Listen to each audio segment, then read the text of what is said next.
Hello students, मैं welcome to my channel. आज हम न्यू स्टार्ट करने वाले हैं क्लास 10 का चैप्टर फर्स्ट रियल नंबर्स, इनका इंट्रोडक्शन वीडियो है। क्लियर? इसके आगे की वीडियो मेरे चैनल पर आपको दिख जाएगी। ठीक है। और ये आज का न्यू बैच स्टार्ट करने वाले अपन क्लास 10 का सीबीएसई एनसीईआरटी बोर्ड। चलिए स्टार्ट करते हैं वैसे चैप्टर फर्स्ट का रियल नंबर इंट्रोडक्शन से। ठीक है, हम पढ़ने वाले चैप्टर फर्स्ट रियल नंबर का इंट्रोडक्शन चलिए भाई स्टार्ट करते हैं। ठीक है, सबसे पहले आता है वैसे नेचुरल नंबर। नेचुरल नंबर अपने पास होते हैं क्या है भाई? नेचुरल नंबर वो नंबर होते हैं जो 1 से स्टार्ट होते हैं और जो इन्फिनिटी तक चलते हैं। ठीक है, वो हमारे होते हैं वैसे नेचुरल नंबर्स। ठीक है, होल नंबर अपने पास क्या होते हैं भैया? जो 0 से स्टार्ट होते हैं और 1 2 3 4 5 6 मिनट तक चलते रहते हैं, समझ हमारे हम बोलते हैं उसे होल नंबर्स। ठीक है, इंटीजर्स क्या होते हैं? इंटीजर्स नंबर अपने दो प्रकार के होते हैं, पहला पॉजिटिव होता है, दूसरा नेगेटिव होता है। ठीक है, पॉजिटिव इंटीजर अपना 1 2 3 4 and so all, and negative integer उसमें माइनस लग जाता है, हमेशा -1 -2 -3 -4 एंड सो ऑल। ठीक है, अब बात करते हैं भाई साहब रैशनल नंबर्स की और इरेशनल नंबर्स की। बहुत से बच्चे इसमें थोड़ी गड़बड़ी करते हैं। ठीक है, रैशनल नंबर देखते हैं वैसे रैशनल नंबर पहले होता क्या है। ठीक है, रैशनल नंबर अपने पास होते क्या है? ठीक है, रैशनल नंबर वो नंबर होते हैं जो भाई अपने पास पी अपॉन क्यू की फॉर्म में होते हैं। ठीक है, पी अपॉन क्यू की फॉर्म में होते हैं और जो क्यू रहता है वो इज इक्वल टू नॉट रहता है। ठीक है, इज इक्वल टू 0 के नॉट रहता है। ठीक है, यहाँ पे देखो रैशनल नंबर जो पी अपॉन क्यू की फॉर्म में होते हैं और जो q is equal to not a 0। ठीक है, ये हमारा होता है भाई साहब रैशनल नंबर। ठीक है, अब बात करते हैं भाई 7/2। ठीक है, 7/2 क्या हमारा रैशनल नंबर है? हाँ, कि भाई साहब पी अपन की फॉर्म में है। ये क्या होगा वैसा? रैशनल नंबर हो गया। जीरो, जीरो भी एक रैशनल नंबर है। क्यों? क्योंकि इसके नीचे 1 है, तो ये भी क्या है मेरे पास? ये भी क्या है अपना पी अपन की फॉर्म में? ये भी क्या है मेरे पास? रैशनल नंबर है। 2.3, 2.3 में रैशनल नंबर है। हाँ है, क्यों? क्योंकि पॉइंट अगर हम बताते तो भाई से नीचे का लग जाएगा 10 लग जाएगा। ये भी क्या है मेरे पास? पी अपॉन क्यू की फॉर्म में है और ये क्या मेरे पास? रैशनल नंबर हो गया। ठीक है, बात है वैसा -6.5 की, तो ये भी क्या है रैशनल नंबर? क्योंकि मैं पॉइंट हटाऊंगा नीचे 10 लग जाएगा तो क्या हो जाएगा? -65/10। ये भी क्या मेरे पास? रैशनल नंबर है पी अपॉन क्यू की फॉर्म में। ठीक है, ये भी क्या मेरे पास? रैशनल नंबर है। अब कुछ ऐसे नंबर देखते हैं भाई कि 4 6/2, इसको आप सॉल्व करेंगे तो 14/2 आएगा। ठीक है, तो ये भी क्या वैसा पी अपॉन क्यू की फॉर्म में है। ठीक है, ये भी क्या हो जाएगा वैसा? रैशनल नंबर हो जाएगा। ठीक है, तो यहाँ पर जो ये सब सारे नंबर क्या है वैसा? रैशनल नंबर है। अब बात करते हैं भाई साहब इरेशनल नंबर। इरेशनल अपने पास होते क्या है भाई? इरेशनल नंबर होते हैं जो भाई पी अपॉन क्यू की फॉर्म में नहीं होते हैं। ठीक है, पी अपॉन क्यू की फॉर्म में नहीं होते, दैट इज वो कहलाते हैं मेरे पास रैशनल नंबर, इरेशनल नंबर कहलाते हैं। जैसे पाई, अब पाई बोलोगे वैसे पाई की वैल्यू तो 22/7 है। ठीक है, पाई की वैल्यू क्या है? ठीक है, 22/7 है। तो जब इसको अपन डिवाइड करेंगे, ठीक है, तो इसका आंसर कुछ इस प्रकार से आएगा और ये इन्फिनिटी तक चलते रहेगा। ठीक है, ठीक है, हमारा कभी से इरेशनल नंबर, क्योंकि इन्फिनिटी तो 4 है, इसका कोई अंतर नहीं है। ठीक है, अब बात करते हैं रूट की। अगर रूट के अंदर कोई सा भी नंबर है, डेट इज वो क्या हमारे पास? इरेशनल नंबर है। बट अगर रूट के अंदर परफेक्ट स्क्वायर हुआ, ठीक है, तो वो अपना रैशनल नंबर है। ठीक है, कैसे पता करें? यहां पर देखो, देखो भाई, मैंने बोला वैसा रूट के अंदर 15 है भाई, ये रेशनल नंबर है क्योंकि इसका परफेक्ट स्क्वायर नहीं है। रूट के अंदर 5 है भाई, ये रेशनल नंबर क्योंकि इसका परफेक्ट स्क्वायर नहीं है। रूट के अंदर 2 है, ये भी क्या वैसा रेशनल नंबर क्योंकि इसका परफेक्ट स्क्वायर नहीं है। अब मैंने बोला वैसा रूट 4, क्या रूट 4 रेशनल नंबर है? नहीं, रूट 4 रैशनल नंबर है। कैसे? आप तो बोले मैंने जो बोला था रूट के अंदर, अगर रूट के अंदर कोई सा भी वर्ड है नंबर से तो वो इरेशनल नंबर है। लेकिन रूट के अंदर परफेक्ट स्क्वायर है। कैसे? क्योंकि अब 4 का 2 का स्क्वायर, 2 का स्क्वायर क्या होता है? 4 होता है, तो इसको बाहर निकाल सकते हैं अपन 2। ठीक है, तो ये क्या हो जाएगा वैसे मेरे पास? रैशनल नंबर हो जाएगा। ठीक है, ये क्या हो जाएगा मेरे पास? रैशनल नंबर हो जाएगा। क्लियर? अब बात करते हैं भाई साहब रूट 9, ये भी अपना परफेक्ट स्क्वायर है, तो इसका आंसर हो जाएगा 3। ये भी क्या मेरे पास? रैशनल नंबर है। ठीक है, तो ध्यान रखना भाई साहब कि रूट अंडर रूट में कोई भी नंबर हो तो भी वो इरेशनल नंबर है, लेकिन रूट के अंदर परफेक्ट स्क्वायर नहीं होना चाहिए। ठीक है, अगर परफेक्ट स्क्वायर है, दैट इज वो हमारा कहलाएगा रैशनल नंबर। ठीक है, तो ये होता है भाई साहब रैशनल नंबर और इरेशनल नंबर। ठीक है, आगे बढ़ते हैं। आगे देखते हैं कंपोजिट नंबर, प्राइम नंबर। सबसे पहले हम प्राइम नंबर के बारे में पढ़ेंगे। प्राइम नंबर होते हैं क्या है? A number that can be divide exactly one only by itself and are called prime numbers. ठीक है, ऐसा नंबर जो भाई खुद के ही टेबल से डिवाइड होते हैं और 1 के टेबल से डिवाइड होते हैं, हमारे क्या कहलाते हैं भाई साहब, प्राइम नंबर्स कहलाते हैं। ठीक है, प्राइम नंबर होते क्या है वैसे 2 3 5 6 7, ये सब क्या है बस प्राइम नंबर है। ठीक है, अब बात करते हैं वैसे कंपोजिट नंबर पे। ठीक है, तो ये जो ऊपर है भाई साहब ये प्राइम नंबर के एग्जांपल्स है। ठीक है, अब ये कंपोजिट नंबर होते क्या है, ठीक है देख लेते हैं। A positive integer that has more than 2 factors divisible by 1 and the number itself. मतलब क्या भाई साहब, पॉजिटिव नंबर्स के अगर मोर देन 2 फैक्टर्स रहेंगे, ठीक है कितने चाहिए भाई साहब, मोर देन 2 फैक्टर, 2 से ज्यादा फैक्टर होंगे और 1 से भी डिवाइड करने पर, ठीक है उसके 2 एंड मोर फैक्टर्स होंगे, दैट इज वो नंबर क्या कहलाएगा, कंपोजिट नंबर कहलाएगा। क्लियर, समझ में आ गया। ठीक है, देखो 4, 4 अपना क्या है भाई साहब, कंपोजिट नंबर है, क्योंकि इसके 2 फैक्टर्स देख लेते हैं अपन। देखो 4 कम करेंगे तो देखो 2 फैक्टर निकलेंगे। ठीक है, ये देखो 2 फैक्टर निकल रहे हैं। 6 को करेंगे भाई साहब, 6 के भी 2 फैक्टर्स निकलेंगे। 8 को करेंगे, इसका 3 फैक्टर्स देख लेते हैं भाई साहब। 8 को करेंगे तो देखो कौन कितने फैक्टर्स निकलेंगे, देखो 2 से करेंगे 4 आ जाएगा, 2 से करेंगे फिर 2 आ जाएगा, 2 से करेंगे फिर 1 आ जाएगा, 3 फैक्टर है। मैंने क्या बोला भाई, जिसके मोर देन 2 फैक्टर, मतलब 2 से ज्यादा फैक्टर्स हो, दैट इज वो कहलाएगा भाई साहब कंपोजिट नंबर्स कहलाएगा। समझ में आ गया, क्लियर। चलिए आगे बढ़ते हैं। अब देखते हैं भाई साहब प्राइम फैक्टराइजेशन मेथड। अब देखते हैं फैक्टर मतलब क्या होता है। ठीक है, फैक्टर मतलब क्या होता है, किसी भी नंबर के अगर हम उसके मतलब 6 है, 6 के अगर हम फैक्टर्स निकालते हैं तो उसके 2 इंटू 3 निकलेगा, 3 इंटू 2 निकलेगा, 6 इंटू 1, बस ये 3 ही फैक्टर निकलेंगे। तो ये जो हम निकालते हैं भाई, जिसका आंसर क्या, इन सभी का आंसर क्या है भाई साहब, 6 आंसर आएगा। ठीक है, तो ये सब क्या है बस फैक्टर है, इसी को हम बोलते हैं वैसे फैक्टर निकालते हैं इसको। ठीक है, तो 6 के फैक्टर ये सभी है। ठीक है, अब प्राइम फैक्टराइजेशन मेथड कैसे करते हैं, ठीक है चलिए वन बाय वन 2 क्वेश्चन को अपन देख लेते हैं। एक वाले क्वेश्चन को देख लेते हैं और एक वाले क्वेश्चन को देख लेते हैं। चलिए ठीक है, अब देखते हैं प्राइम फैक्टराइजेशन मेथड कैसे सॉल्व करते हैं। ठीक है, इसको करने के सबसे देखो मैंने 140 लिया है, सबसे पहला क्वेश्चन देख लेते हैं 140। इसके प्राइम फैक्टराइजेशन मेथड निकाले बस कैसे करेंगे, सबसे देखो क्या करेंगे, सबसे पहले देखो किससे जाएगा, 2 से जाएगा। ठीक है, 2 7 जा 40। ठीक है, अगेन 2 से जाएगा भाई साहब, क्या जाएगा अपना 35। क्लियर, अगेन अपना जाएगा भाई, अब 5 से जाएगा, 5 7 जा 35 और ये 7 1 जा 7। ठीक है, अब जो फैक्टर्स निकले, इसके फैक्टर्स क्या निकले, 2 140 का ऐसा ये निकला है फैक्टर्स। ठीक है, तो फैक्टर्स को अपन इधर लिख लेंगे, 240 is equal to 2 into 2 into 5 into 7। ठीक है, इसको हम इस प्रकार से लिख लेते हैं, 2 का स्क्वायर इंटू 5 इंटू 7। ठीक है, तो ये निकला वैसा प्राइम फैक्टराइजेशन मेथड। ठीक है, इस ऐसे करते हैं इसको प्राइम फैक्टराइजेशन मेथड, मेथड आप बचपन से करते आ रहे होंगे। नेक्स्ट क्वेश्चन देखते हैं भाई, ऐसा 5005। ठीक है, इसको कैसे सॉल्व करेंगे, ऐसा देखो यहाँ पर 5 से जाएगा। क्लियर, अगेन हमारा बस 7 से जाएगा। ठीक है, अगेन अपना 11 से जाएगा भाई 13, और फिर 13 1 जा 13। ठीक है, इसके फैक्टर्स क्या होगा वैसे 5005 के 5 इंटू 7 इंटू 11 इंटू 13। ठीक है, तो यही क्या आपका आंसर है। इस प्रकार से प्राइम फैक्टराइजेशन मेथड को सॉल्व किया जाता है। क्लियर, समझ में आ गया। और ये मैंने आपके एक्सरसाइज में से ही ली है, क्योंकि ज्यादा क्वेश्चन वहीं से ही आते हैं। ठीक है, ये दोनों क्वेश्चन बहुत इंपॉर्टेंट है, ये आ सकते हैं बोर्ड में। क्लियर, चलिए नेक्स्ट देखते हैं अपन। चलिए ठीक है, हमने प्राइम फैक्टराइजेशन मेथड देख लिया किस प्रकार से करते हैं। अब हम देते हैं LCM and HCM method. LCM and HCM method किस प्रकार से करते हैं। ठीक है, तो हम देख देते हैं, इसमें से एक क्वेश्चन का देख लेते हैं। आप सभी को आता होगा एलसीएम एंड एचसीएम, फिर भी एक बार अपन देख लेते हैं फर्स्ट नंबर का 6 एंड 20। चलिए चलिए ठीक है, एलसीएम एंड एचसीएम मेथड को सॉल्व करने के लिए यहाँ पर आपको एलसीएम को दोनों में साथ में लेना पड़ता है और एचसीएम में दोनों को अलग अलग लेना पड़ता है। ठीक है, चलिए सॉल्व करते हैं भाई साहब। 2 से जाएगा अपना 2 3 जा 6, 2 10 जा 20। क्लियर, अगेन अपना 2 से जाएगा। ठीक है, अब 3 तो जा नहीं सकते, 3 को ऐसे उतार दो।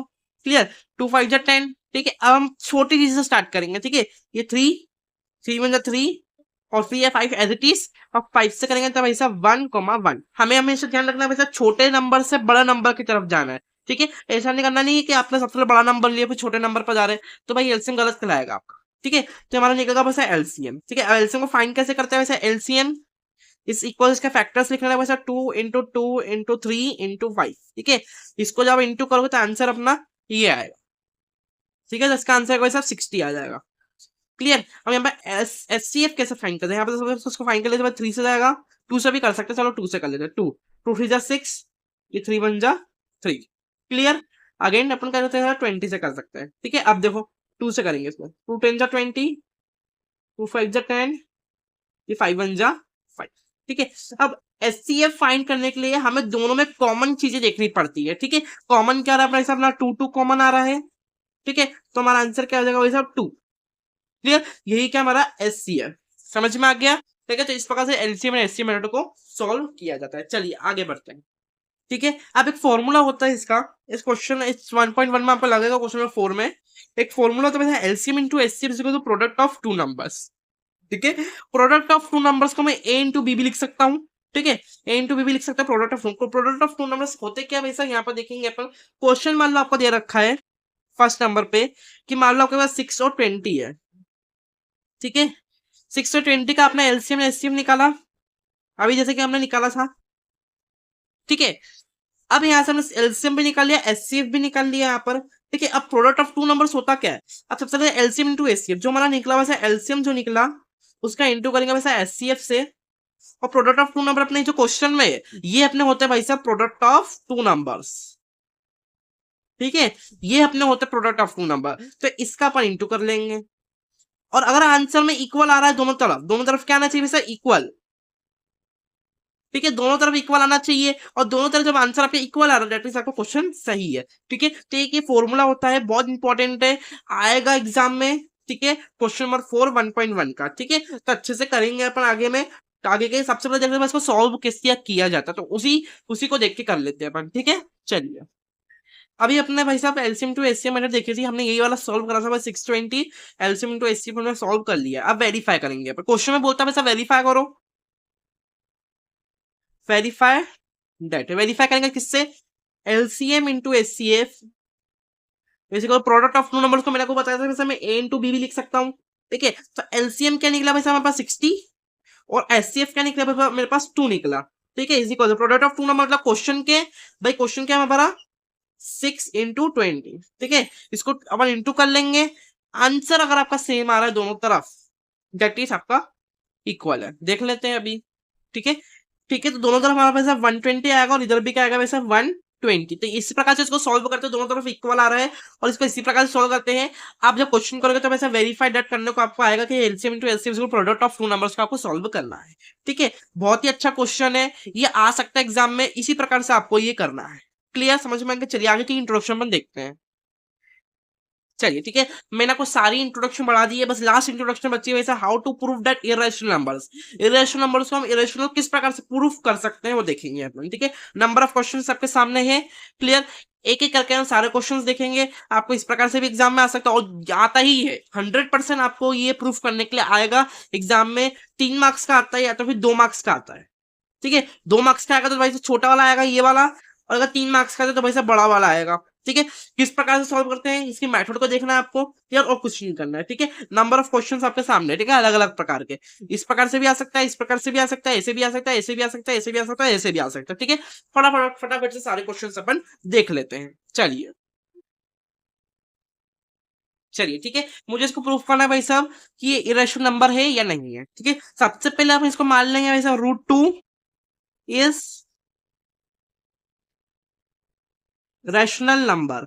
सबसे पहले मान लिया वैसे √2 क्या मेरे पास रैशनल नंबर है, इधर लेट लिख देंगे, लेट √2 इज इरेशनल नंबर, ठीक है। अब मैं यहाँ पर भाई साहब रैशनल नंबर पास होता है जो पी ऑफ क्यू की फॉर्म में हो, जो q is equal to not a 0 हो, ठीक है। तो √2 is equal to p upon q where q is equal to not a 0। ये हमें स्टेटमेंट इधर लिखना है भाई साहब, पी एंड क्यू आर को prime number where q is equal to not a 0, ठीक है। कोप्राइम नंबर मतलब होता है जिसको सॉल्व करने पर हमारा आंसर क्या है वैसा 1 है, ठीक है, वो होता है मेरे पास कोप्राइम नंबर, समझ में आ गया, ठीक है। तो पी एन क्यू क्या है वैसा, जो पी एन क्यू है वैसा वो कोप्राइम नंबर है, और q is equal to not a 0 है, समझ में आ गया, क्लियर। आगे देखते हैं हम क्या करेंगे भाई साहब, both side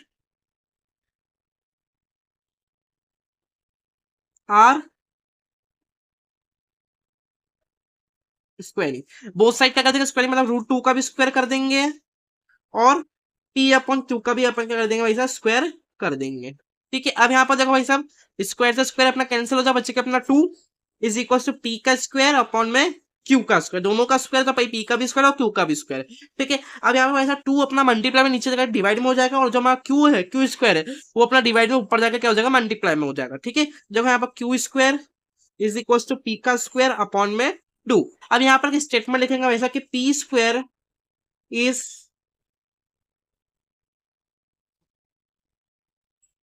P square is divides 2 and 2 is also divide by p square. मतलब कि जो पी स्क्वायर वो डिवाइड कर रहा है 2 को, और जो 2 है वो उसको डिवाइड कर, दोनों वाला एक दूसरे को अपन डिवाइड कर रहा है। ठीक है, दोनों एक दूसरे को डिवाइड कर रहा है। ठीक है, हमने ये स्टेटमेंट यहाँ पर लिख दी है। ठीक है, अब हम यहाँ पे करेंगे वैसा लेट p की कोई सी भी वैल्यू ले लेंगे, जैसे मैंने p की वैल्यू 2c। c यहाँ पर क्या है भाई साहब, c इज इंटीजर। ठीक है, c क्या मेरे पास भाई साहब, इंटीजर है। क्लियर, अब मैंने 2 क्यों लिया, क्योंकि देखो क्वेश्चन में हमें प्रूफ करने का बोला है भाई साहब, √2 प्रूफ करने को बोला है।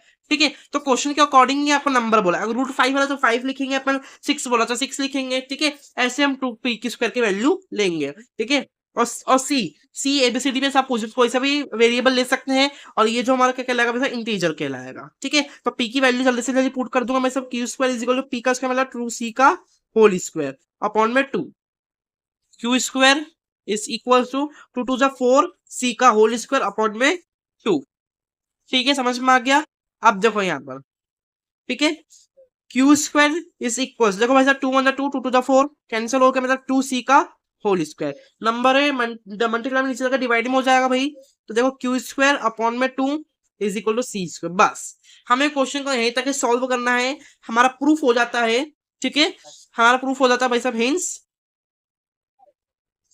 √2 इज इरेशनल नंबर। बस हमें यहीं तक इसको सॉल्व करना है, और ज्यादा स्टेप बनाने की कोई जरूरत नहीं है। ठीक है, यहाँ पर अपना प्रूफ हो जाता है वैसा √2 इज इरेशनल नंबर। ठीक है, आई होप आपको समझ में आया होगा, एक बार वापस से समझा देता हूँ मैं। ठीक है, सबसे पहले आपको क्वेश्चन दे रखा वैसा √2 हमें प्रूफ करना वैसा कि इरेशनल नंबर है। मैंने लिखा √2 इज रैशनल नंबर, √2 का मैंने पी अपॉन क्योंकि लिखा हुआ क्यू नॉट ए जीरो। ठीक है, यहाँ पर मैंने पूरी की पूरी स्टेटमेंट लिख दी है, दोनों का मैंने स्क्वायरिंग कर दिया। स्क्वायरिंग करने के बाद भाई साहब ठीक है, स्क्वायरिंग कर दिया, स्क्वायरिंग करने के बाद मैंने जो 2 है मल्टीप्लाई में डिवाइड में कर दिया, जो क्यू इसका डिवाइड में उसको मैंने मल्टीप्लाई में कर दिया। ठीक है, यहाँ पर मैंने वापस एक स्टेटमेंट लिख दिया कि भाई दोनों एक दूसरे को डिवाइड कर रहे हैं। ठीक है, उसके बाद मतलब लेट पी की वैल्यू ले ली भाई साहब मैंने 2c। ठीक है, सी अपना एक इंटीजर है, आप कोई सा भी अल्फाबेट ले सकते हैं। ठीक है, q square is equal to 2c का होल स्क्वायर। ठीक है, कि जब कोई स्क्वायर था स्क्वायर आ गया, और पी की वैल्यू मैंने यहाँ पर जनरली पुट कर दी है। ठीक है, 2 का स्क्वायर और भी है, और सी का भी स्क्वायर, तो मैं 2 का स्क्वायर 4 लिख दिया, और सी का स्क्वायर सी का स्क्वायर। ठीक है, 2 1 2 टू 4 कट कैंसिल हो गए, यहाँ पर 2c का होल स्क्वायर बचा। इसके बाद मैं क्या करूंगा भाई साहब, 2 को मैं मल्टीप्लाई में नीचे का डिवाइड में हो जाएगा, तो q square upon 2 is equal to c square. ठीक है, यहाँ पर मैंने को कुछ भी नहीं करना, ये मेरा क्वेश्चन सॉल्व हो चुका है, और मैं लिख दूंगा हिंस √2 इज इरेशनल नंबर। ठीक है, इस प्रकार से इस क्वेश्चन को सॉल्व करते हैं। चलिए आगे देखते हैं भाई साहब क्वेश्चन। चलो ठीक है, मुझे प्रूफ करना है वैसा 8 √2 इज इरेशनल नंबर, मुझे प्रूफ करना है इसको रैशनल नंबर। सबसे पहले लिख दूंगा वैसा लेट 8 √2 इज रैशनल नंबर।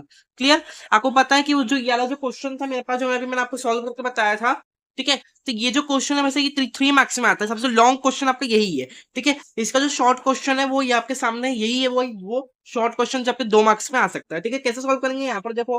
ठीक है, यहाँ पर आपसे लिख देंगे भाई साहब 8 √2 is equal to p upon q, where q is equal to not a zero, और यहाँ पर स्टेटमेंट लिख देंगे। ठीक है, ठीक है, तो यहाँ पे मैंने स्टेटमेंट लिख दिया p and q are coprime number where q is equal to not a zero. ठीक है, अब यहाँ पर क्या करेंगे ऐसा, अब इसको स्क्वायर नहीं करेंगे। अब क्या करेंगे, यहाँ पर सबसे पहले नंबर को लिख लेंगे ऐसा 8 √2 is equal to p upon q. मैंने यहाँ पर लिख लिया वैसा नंबर। ठीक है, अब हम इसका क्या करेंगे भाई साहब, अब यहाँ पे देखो नंबर है, मल्टीप्लाई में नीचे का क्या डिवाइड में हो जाएगा। देखो भाई साहब √2 is equal to p upon 8 q. ठीक है, 8 क्यू आपको सिंपल दिख रहा है वैसे, ये पी अपॉन क्यू फॉर्म में, मतलब ये रैशनल नंबर हो गया। और यहाँ पर वैसे परफेक्ट स्क्वायर नहीं है। ठीक है, तो ये हमारा इरेशनल नंबर हो गया, यहाँ पर हमारा प्रूफ हो जाता है। ठीक है, मतलब क्या लिखेंगे, हिंस